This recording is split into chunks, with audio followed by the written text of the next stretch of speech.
afternoon. My name is Christopher Clark, Town Administrator for the Town of Harwich. Today's talk, I wanted to focus on the role of the Town Administrator in this town organization. I have talked in my time here about looking at restructuring town and looking at how we improve efficiency and how we operate. But sometimes I think that we need to make sure we cover some of the really rudimentary basics of what town government is. Town government, in the simplest form, is a municipal corporation. And like any corporation, we operate with certain rules and regulations. We here in the town of Harwich have a town charter. That town charter really has the fundamental basis of our organizational structure is the voter. The voter is the persons who go to the polls and vote for the Board of Selectmen. The Board of Selectmen acts as the executive authority in the community and are commonly referred to as the chief elected officials. So they have the chief elected officials or chief executive officials. So then the question boils down to, well, what do you do as the town administrator? Why does a town have a town administrator? And the town administrator, from an organizational standpoint, performs the role of what's called a chief administrative officer. So not elected or executive, because that's really within the power of the Board of Selectmen. But the chief administrative officer, as the name implies, is the person who administrates or runs the town on a day-to-day basis. The charter actually donates or dedicates probably about 3 or 4 pages to the position of the administrator. So it is a position of pretty good responsibility. It has specific search criteria for credentials that they would like to have their administrator have and what they expect the administrator to do.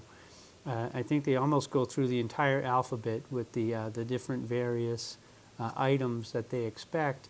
What I was going to try to do today was just to kind of highlight a few of those areas that have fairly good significance in it. One of the first areas is really purchasing. That as the chief procurement officer of the town, how the town procures its goods and services for whatever we do, whether it's buying a police car or buying a fire truck or contracting with our legal counsel. Everything has a process that's in law. The procurement law is Chapter 30B of Mass General Law that we have to follow for the procurement of those goods and services. There are other laws for construction of buildings, but it's really the administrator's responsibility to oversee and see how services are acquired and goods and services are purchased in the town. So one of the large areas of responsibility is really in the world of purchasing, how we actually operate business. The next is in regards to personnel. Personnel takes a couple of different forms and functions. Here in the town, the administrator is responsible for overseeing hiring of people and the discharge of people in coordination with the Board of Selectmen. So there's a process very similar to what you see sometimes at the state process or the federal process, in which the administrator recommends an appointment. Now, these are for professional staff positions to the Board of Selectmen, and the Board of Selectmen runs a confirmation.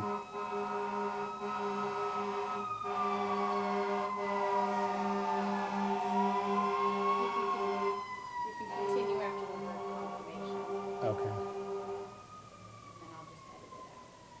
Yeah, boy, that was loud.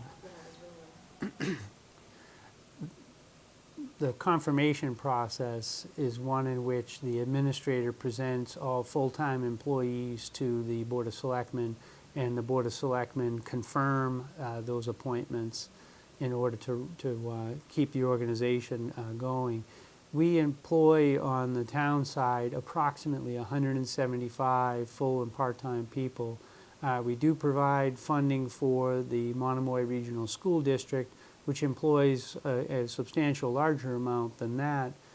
So the funding of our overall budget goes for not only town employees, but also to fund the employees of the Monomoy regional system. The other area of personnel is we have 8 collective bargaining units in the community. What I mean by collective bargaining units are in the government world, quite a few, especially in Massachusetts, quite a few of the employees can gather together and form a union and actually organize to be represented. And it's those representations that requires that we negotiate a collective bargaining agreement with those various unions. In the collective bargaining agreement, obviously the collective bargaining agreements have to be within the budgetary guidelines and also is subject to Board of Selectmen approval of those contracts. On the union side, usually the union members will also vote and they ratify on their side. So the collective bargaining process allows for us to be able to have a relationship with our workers to make sure that we're able to accomplish the mission of the organization. One of the other areas of significance is the area of budgeting. We are over a $50 million a year operation, and we cover a broad base of services.